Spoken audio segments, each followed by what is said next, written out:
اعوذ باللہ من الشیطان الرجیم بسم اللہ الرحمن الرحیم۔ السلام علیکم سامعین، آپ دیکھ رہے ہیں ہمارا چینل مجموعہ وظائف۔ میں ہوں صبا مریم۔ سامعین،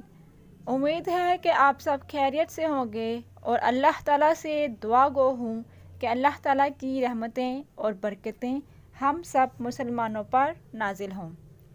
سامعین، جیسا کہ ہم نے اپنی پچھلی ویڈیو میں ذکر کیا تھا کہ انشاءاللہ العزیز اگلی ویڈیو میں ہم آپ کو شب معراج کے نوافل اور وظائف کے بارے میں بتائیں گے۔ اب ہم آپ کو اپنی اس ویڈیو میں شب معراج کے ان نوافل کے بارے میں بتائیں گے تفصیل سے کہ جن کے ادا کرنے کے بعد آپ کی ہر حاجت پوری ہوگی، دینی اور دنیاوی جو بھی آپ کی حاجت ہوگی وہ پوری ہوگی، اور جو بھی آپ دعا کریں گے ان نوافل کی ادائیگی کے بعد آپ کی وہ دعا قبول ہوگی۔ ہم آپ کو مختلف نوافل کے بارے میں بتائیں گے کہ کس طرح سے ادا کرنے ہیں اور ادا کرنے کا طریقہ کیا ہوگا، پھر آپ اپنے لیے خود ہی چن لیں کہ آپ کو کون سے نوافل ادا کرنے ہیں۔ سب سے پہلے ہم آپ کو 12 نوافل کے بارے میں بتائیں گے۔ یہ 12 نوافل آپ نے دو رکعت کر کے ادا کرنے ہیں، یعنی کہ 4 رکعت کی نیت نہیں باندھنی، آپ نے دو رکعت کر کے یہ نوافل ادا کرنے ہیں۔ ہر رکعت میں الحمد کے بعد یعنی کہ سورۃ الفاتحہ کے بعد سورۃ الاخلاص قل ھو اللہ احد 5 بار پڑھنی ہے، اور 12 نوافل آپ نے اسی طرح سے ادا کرنے ہیں کہ ہر رکعت میں الحمد شریف کے بعد قل ھو اللہ احد 5 بار پڑھنی ہے، اور 12 رکعت پڑھنے کے بعد 100 بار کلمہ تمجید، یعنی کہ آپ نے 100 بار تیسرا کلمہ اور 100 بار استغفار، پھر 100 بار درود شریف پڑھ کر دعا مانگنی ہے، اور 27 رجب کو روزہ رکھنا ہے۔ اس کی فضیلت یہ ہوگی کہ انشاءاللہ العزیز دعا قبول ہوگی، یعنی کہ ان نوافل کے ادا کرنے کے بعد آپ جو دعا مانگیں گے اور پھر آگے 27 رجب کا روزہ رکھیں گے تو آپ کی دعا قبول ہوگی۔ دوسرے نمبر پر ہم آپ کو جو نوافل بتائیں گے وہ آپ نے 6 نوافل ادا کرنے ہیں، اور دو رکعت کے ساتھ، یعنی کہ آپ نے 4 رکعت کے ساتھ نہیں ادا کرنے، دو رکعت کے ساتھ یہ 6 نوافل ادا کرنے ہیں، اور ہر رکعت میں الحمد شریف کے بعد یعنی کہ سورۃ الفاتحہ کے بعد 7 بار قل ھو اللہ احد، یعنی کہ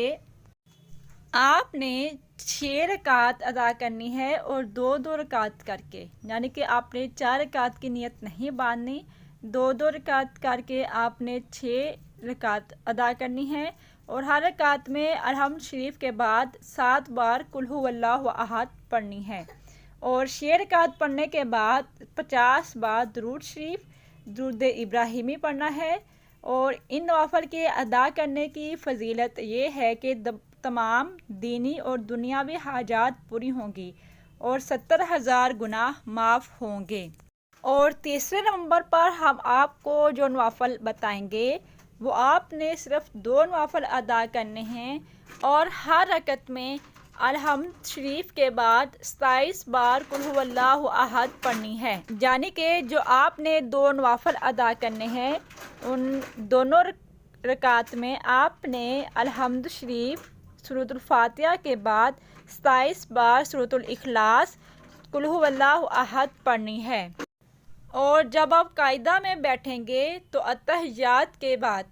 یعنی کہ جب ہم سلام پھیرنے کے لیے ہم قاعدہ میں بیٹھتے ہیں تو اتحیات للہ والصلوات جب ہم یہ پڑھتے ہیں تو اس کے پڑھنے کے بعد جب ہم نے درود ابراہیمی پڑھنا ہے تو وہ ہم نے ایک بار نہیں پڑھنا بلکہ ہم نے 27 بار درود ابراہیمی پڑھنا ہے، اور سلام کے بعد اس کا ہدیہ حضور صلی اللہ علیہ وآلہ وسلم کی بارگاہ میں پیش کریں۔ اور جو ہم آپ کو چوتھے نمبر پر نوافل بتائیں گے وہ بھی آپ نے 2 رکعت نوافل ادا کرنے ہیں، اور پہلی رکعت میں سورۃ فاتحہ کے بعد سورۃ الم نشرح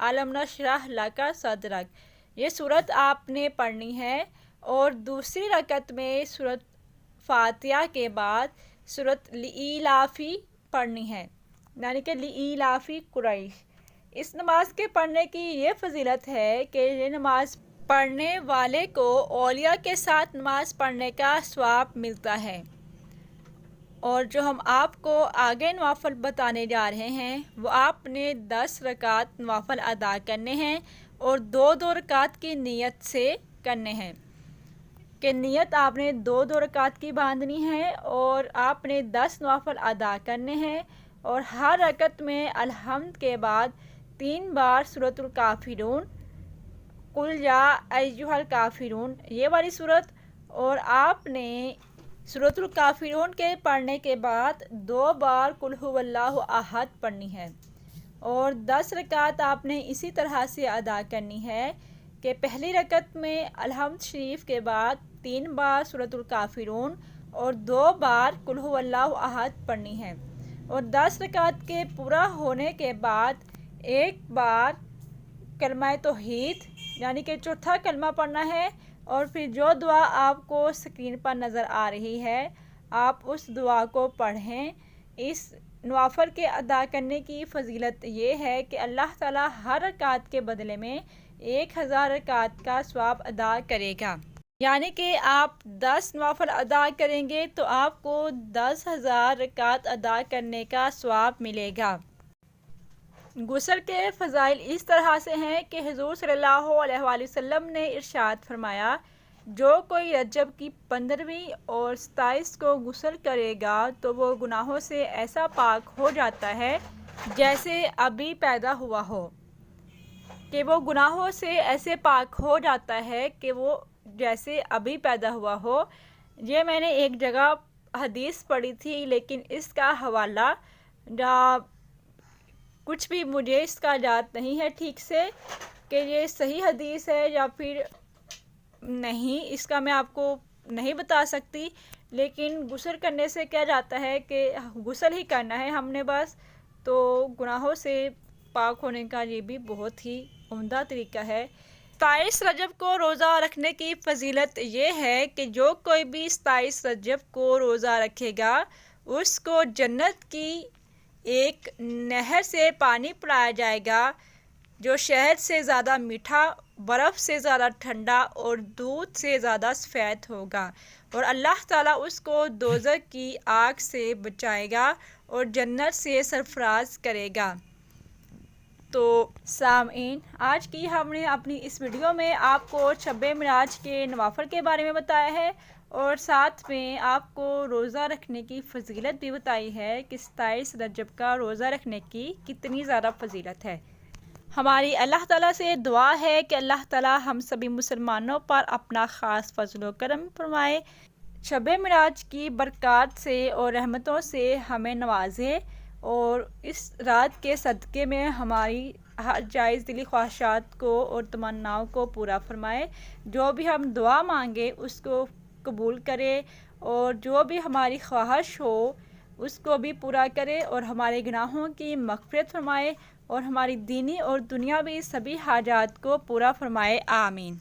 امید ہے کہ آپ کو ہماری آج کی ویڈیو پسند آئی ہوگی۔ اگر ویڈیو پسند آئے تو ہمارے چینل کو سبسکرائب کریں، ساتھ میں بیل آئیکن کو ضرور کلک کریں تاکہ آپ کو ہماری آئندہ آنے والی سبھی ویڈیوز کی نوٹیفیکیشن ملتی رہے، اور اپنے سبھی دوستوں کے ساتھ اس ویڈیو کو لازمی شیئر کریں تاکہ سبھی دوست شب معراج کی برکتوں کو سمیٹ سکیں،